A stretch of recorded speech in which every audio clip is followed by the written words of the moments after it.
Tant que l'échec des autres n'est pas votre préoccupation, vous réussirez et vous vivrez longtemps. Voyez la réussite des autres comme un élément déclencheur de votre motivation.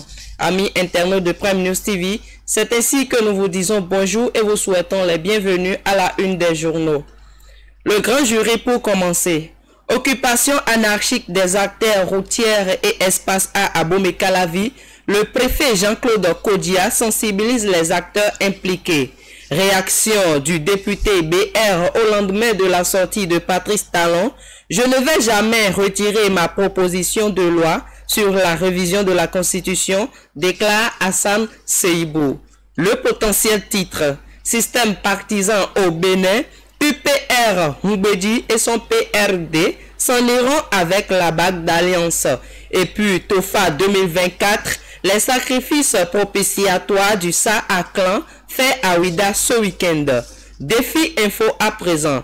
Après la brillante réussite de la fête identitaire Fofo Tchaka Ahwe, l'honorable Victor Prudent Topanou, parrain de la fête, remercie tous les acteurs impliqués. Dialogue communautaire à Djougou. Soubroukou, séduit par les mesures sociales du gouvernement en faveur des populations. Le pays émergent informe. Paiement des dettes aux prestataires autorisés par le gouvernement au titre de l'année 2023.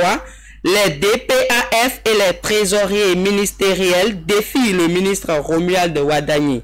Cannes 2023, les éléphants ajoutent une troisième étoile à leur palmarès, apprend le pays émergent. Passons à la une du quotidien d'information générale, d'analyse et d'investigation, Matin Libre. Cérémonie de présentation de vœux à Parakou, Docteur Koutié, ma foi ne chancelle pas d'une seule virgule, mentionne le journal en gros titre. Toujours avec Matin Libre. Exclusion de l'opposition du processus électoral, état des lieux des processus électoraux au Bénin.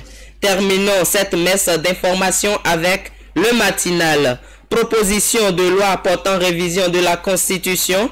Hassan Seibou assume. Les détails sont à retrouver à la page 11 de sa livraison du jour. Une dernière information pour terminer. Cannes 2023, la Côte d'Ivoire sur le toit de l'Afrique, mentionne le journal. Mesdames, messieurs, c'est ainsi que nous achevons la une des journaux parue ce lundi 12 février 2024. Merci de nous avoir suivis.